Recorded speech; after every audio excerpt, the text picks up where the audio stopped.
Coming up on AGWEEK TV, this year's drought changes the fall cattle run in our region. Corn harvest is well ahead of average in the western corn belt. We'll visit local businesses in the Red River Valley that keep their midnight oil burning into sugarbeet harvest season. And a Minnesota apple orchard diversifies into a distillery to provide another revenue stream.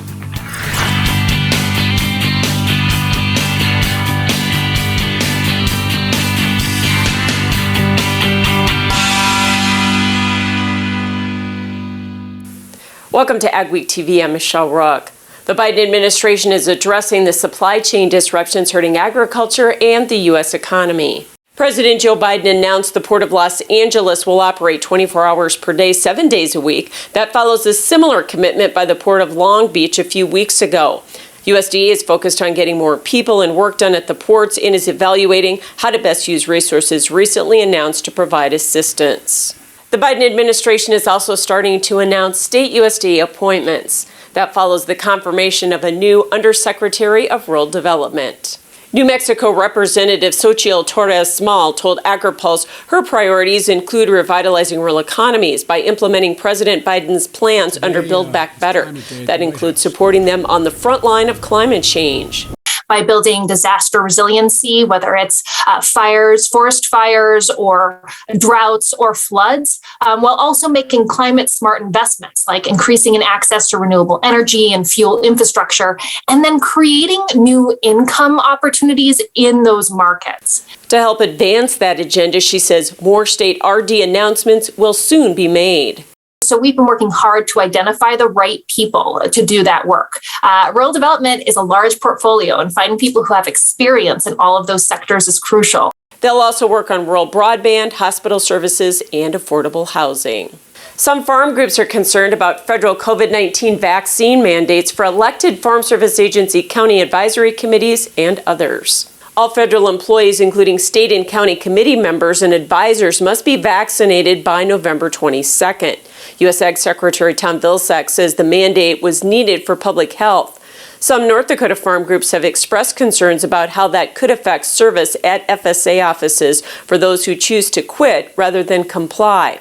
However, Vilsack says he doesn't think it will result in closures or service reductions for farmers. The fall cattle run is underway with hundreds of thousands of calves and yearlings coming to market. However, with this year's drought, a lot of producers liquidated cows and sold calves early, which will have an impact on the market pattern and prices. It was a tough summer for the region's cattle producers as the drought and lack of grass and water forced culling decisions and made for a busy summer for auction markets. A lot of people split cows and kept the calves, sold the cows. I would say we probably sold 35,000 yearlings in, June, July, and August. That was a common trend among many sale barns and is changing the normal marketing pattern this fall. It did get interrupted. We moved a lot of them early and had a little break in the middle, and now we're back at it. But no doubt, make no mistake, the yearlings are about done. That liquidation would have continued if it hadn't been for rains that came just in time to green up the pastures. We had a lot of people here talking about selling calves and cows, in September already, and we haven't sold any yet, so this rain has made a huge difference. However, the tighter supplies have led to a stronger market for calves and especially yearlings. A lot of these yearlings are bringing $1,400, $1,500. I mean, that's nothing to sneeze at. I mean, more would be better, but the next guy buying them, he seems to come up a little short all the time.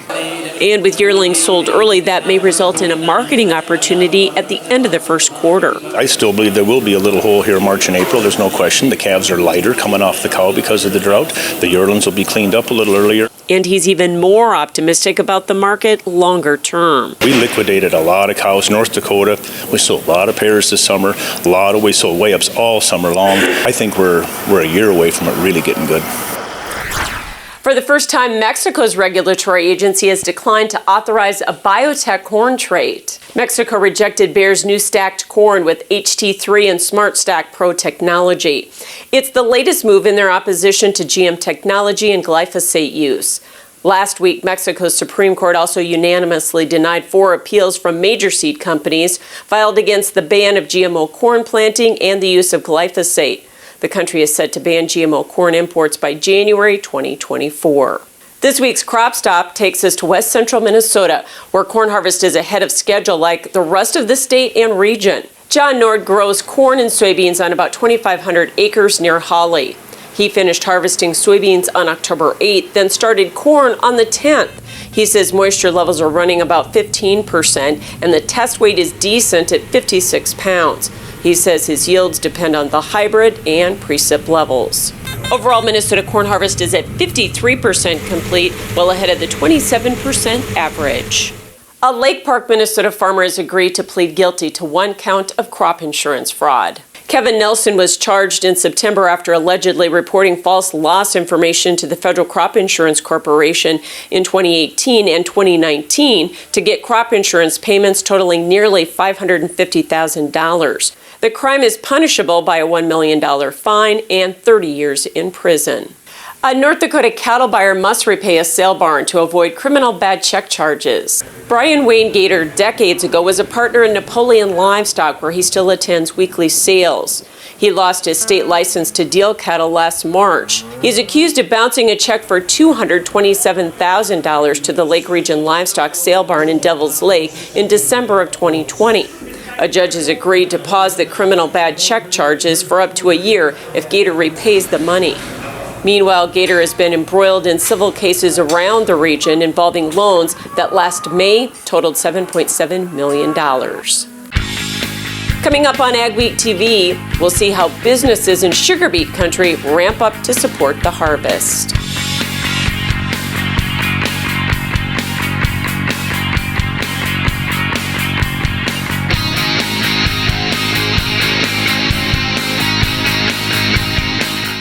For home delivery of AgWeek, log on to agweek.com or call 800-811-2580. Superior Grain Equipment offers you the industry's best dryer and grain handling equipment. So make the superior choice and get higher quality grains, test weights, and prices while using half the energy. Superior Grain Equipment. Hi, Bill Kelsey here, Geringhoff Territory Manager, covering northern Minnesota and the Dakotas. At Geringhoff, we offer a full line of the best harvest headers and residue management systems on the market. Contact me today to discuss your farm's needs. From there, I'll connect you with an authorized Geringhoff dealer.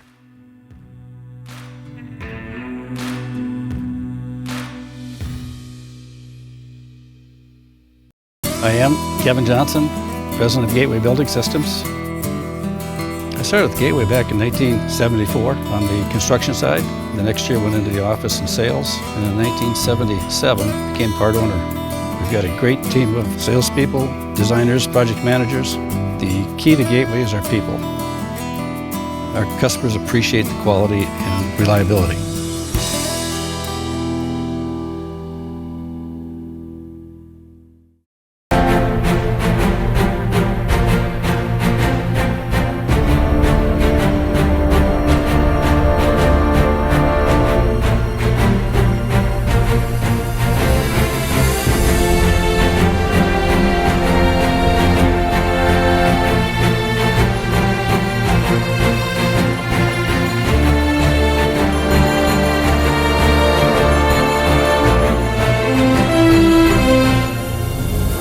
Superior Grain Equipment is committed to quality and service. Protect your bottom line and your future with superior quality, protection, and reliability. Make the superior choice today with Superior Grain Equipment.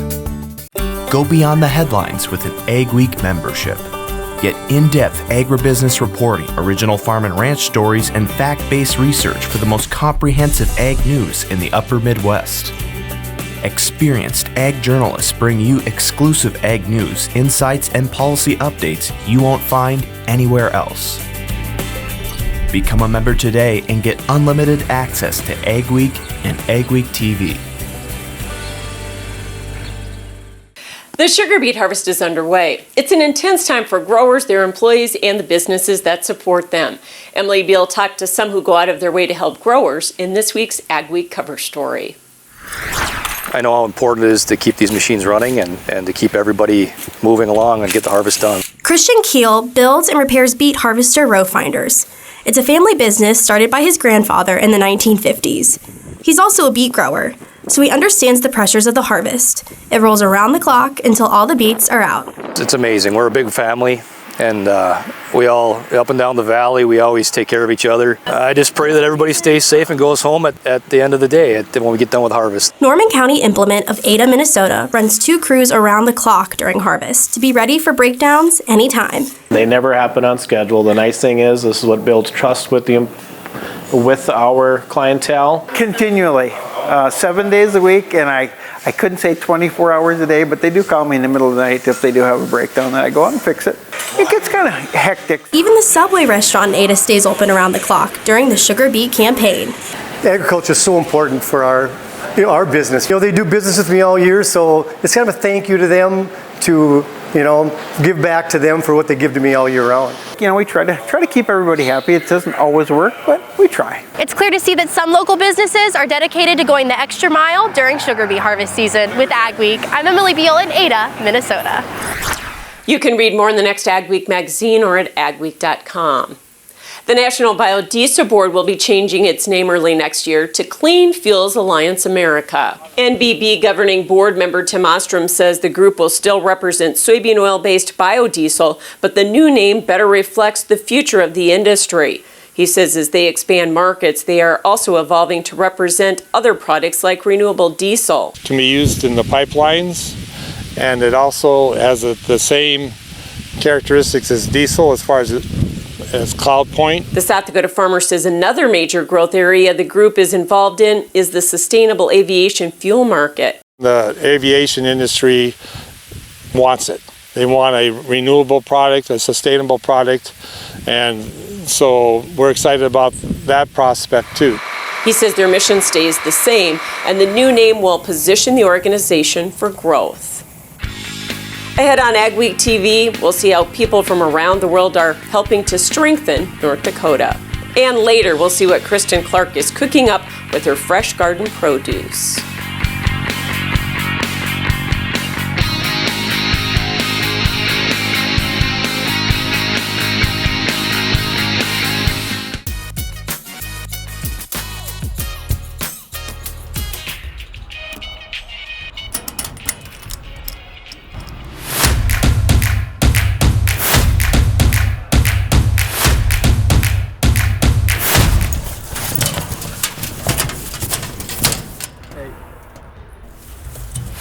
Some things in life are hard.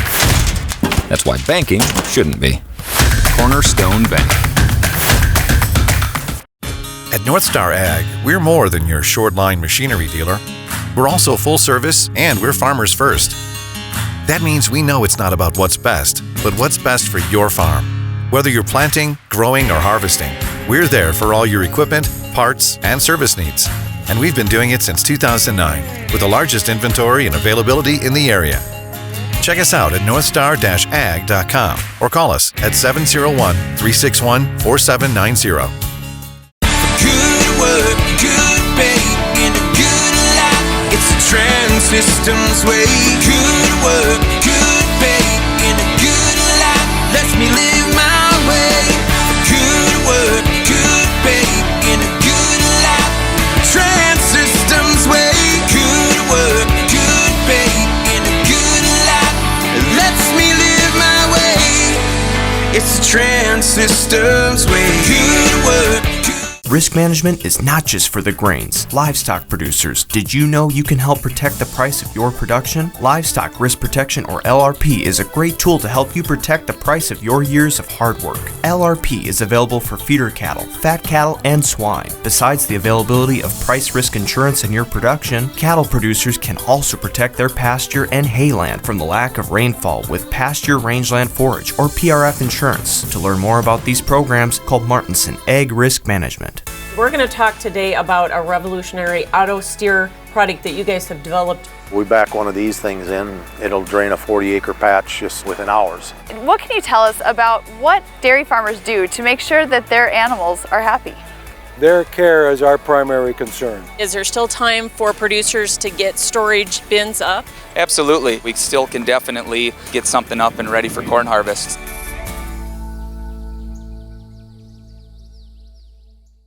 Harvest is ahead of the 5-year averages in most of the region with mostly cooperative weather. Will that change anytime soon? Here's John with our AgriWeather outlook.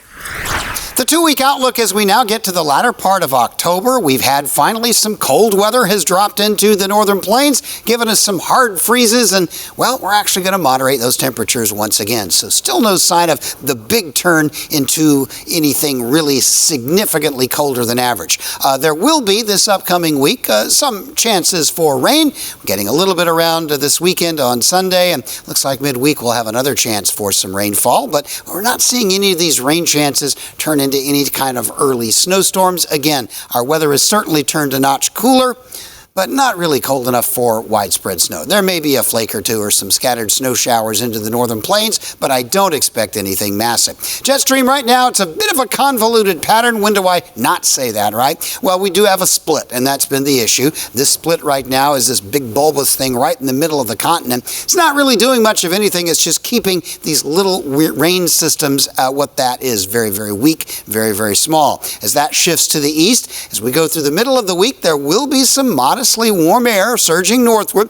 Going to be hot. Going to see some 80s and 90s down along the Gulf Coast. It's not going to get that warm into the northern plains, but there will be a few days that are fairly decent, getting up, looks like around midweek, getting up into the mid-60s, maybe a stray 70, getting as far north as about South Dakota. But the main branch of the jet stream, which is this one, is actually going to start retreating southward. That's going to bring cooler weather back in toward the end of the week. Might briefly try to ridge up toward next weekend, but I don't expect that to really manifest itself. So generally speaking, this week will be a little bit milder than average. Now we're turning the clock into the first week of November, starting to dig out a trough of low pressure, but it's not attaching itself to anything Arctic oriented. So I don't see a lot of really cool weather. It looks cool to mild for the first week of November through the northern plains and the upper Midwest. And we're seeing ridging along the east coast and ridging along the west coast, which will allow some of those areas to be quite a bit warmer than average. Most of the Corn Belt just sort of mild. As far as precipitation goes this last week of October, no major snowstorms anywhere. The dry weather will be southern Rockies and the southwest. Pacific Northwest down through about Northern California will be getting some substantial rainfall this week. And some of that in the Sierras and into the northern Rockies is going to be in the form of snow. And I do expect some rain showers throughout the northern plains area. I don't expect this to be especially heavy, maybe a little bit heavier down south. The second week looks like we're drying things out. The main stormy weather will be in the Maritimes of eastern Canada and in the Pacific Northwest, the middle of the country, looking relatively dry and probably slightly warmer than average, as we indicated in the temperature pattern. So November starts out with relatively quiet northern plains weather. You can get the field results you want in varying conditions with the flexibility of the Summers VRT Renegade. Featuring on-the-fly blade angle adjustment from 0 to 19 degrees. And if you want the simplicity of a super coulter with the ability to move a little dirt, you'll love the all-new Summers Super Coulter Samurai. Go to summersmfg.com or visit your local dealer to learn more about North America's broadest line of tillage equipment and other products from North Dakota-based Summers Manufacturing. Good work, good pay, and a good life. It's a Trans Systems way. Good work, good pay, and a good life. Lets me live my way. Good work, good pay, and a good life. Trans Systems way. Good work, good pay, and a good life. Lets me live my way. It's the Trans Systems way. Good work.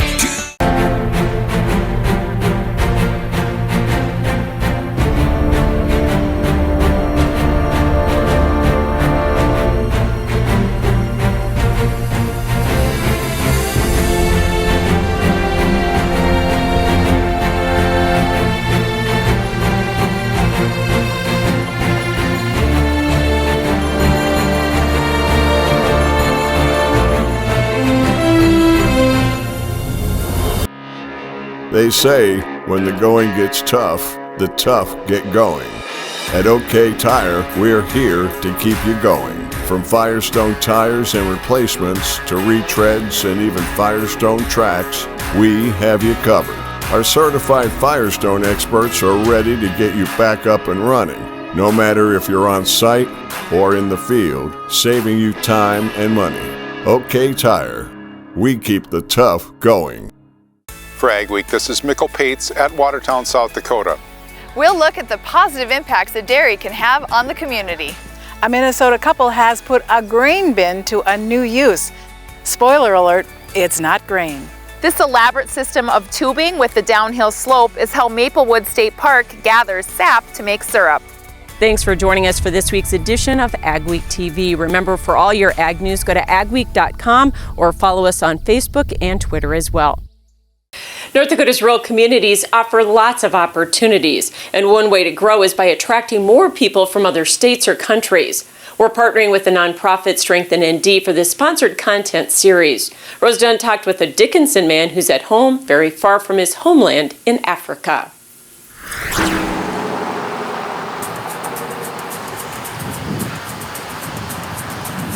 I'm just curious and wanted to travel a lot, even when I was in college, and eventually that led me here.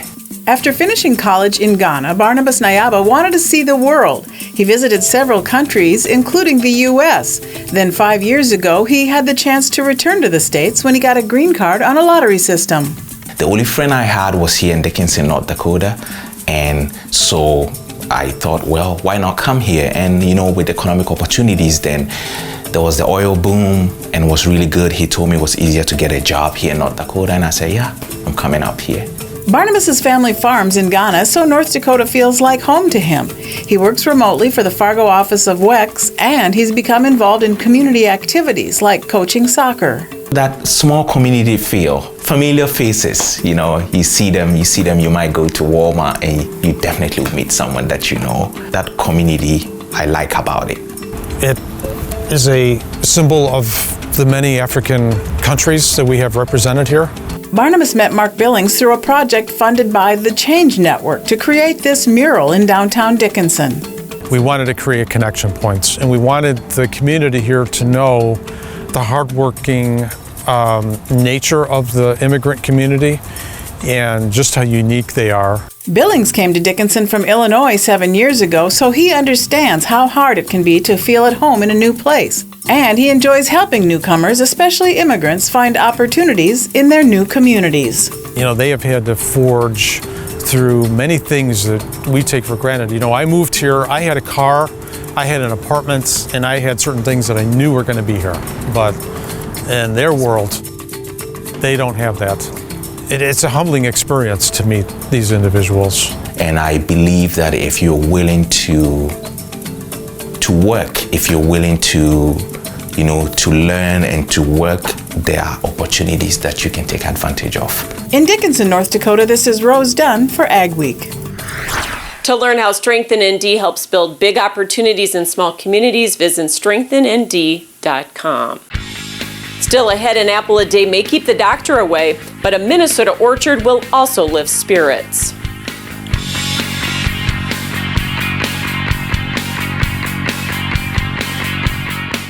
I am Kevin Johnson, president of Gateway Building Systems. I started with Gateway back in 1974 on the construction side. The next year went into the office and sales, and in 1977 became part owner. We've got a great team of salespeople, designers, project managers. The key to Gateway is our people. Our customers appreciate the quality and reliability.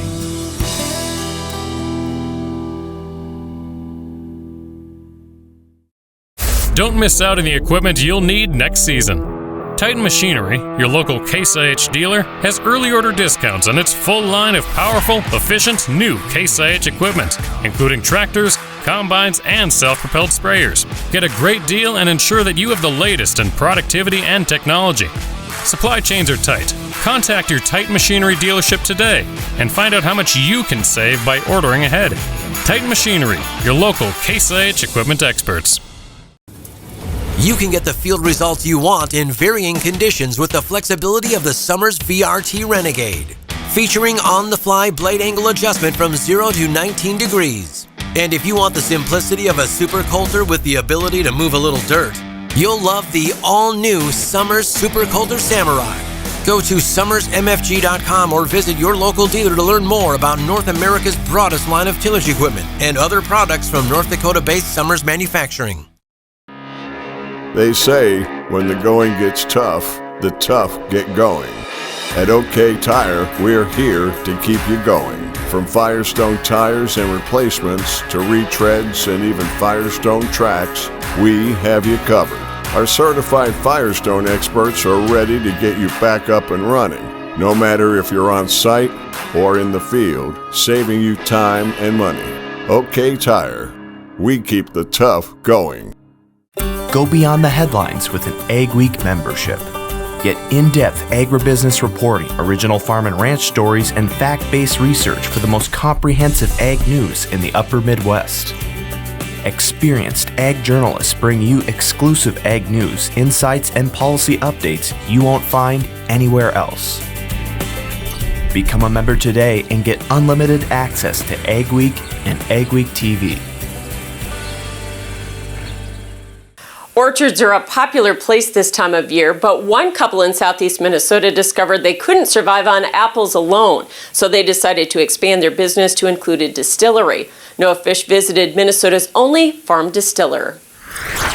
And to make spirits out of apples is unique. Tammy Soma Clark's husband, Jay, bought this land in the early 90s and went to work developing his first ever orchard. They planted the first trees 11 years ago.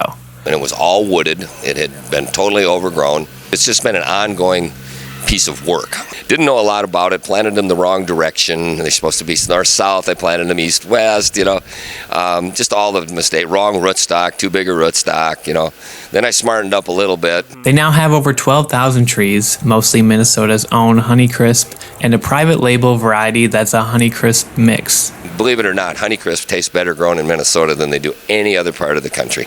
But they discovered the business couldn't make it on just apples, so they came up with the idea for a distillery.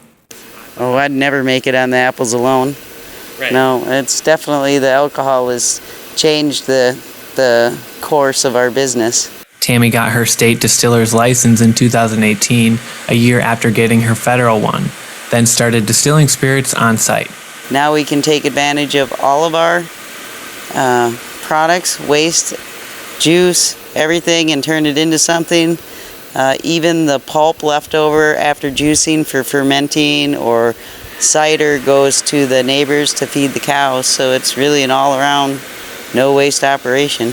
In the next few years, they will be releasing apple brandy and aged rum. In Rochester, Minnesota, this is Noah Fish for AgWeek. Many gardens have been overflowing with tomatoes and peppers, and Kristen Clark has a recipe for preserving that taste of summer. Clark is the Iowa farmer who writes the Food and Swine blog, a monthly AgWeek magazine column, and shares videos on AgWeek.com. This week she shares her favorite easy recipe for salsa with tomato and peppers fresh from the garden. Go to AgWeek.com to check it out. Thanks for joining us for this week's edition of AgWeek TV. Remember, for all your ag news, go to agweek.com, or you can follow us on Facebook, Twitter, and Instagram. Have yourself a great and safe week.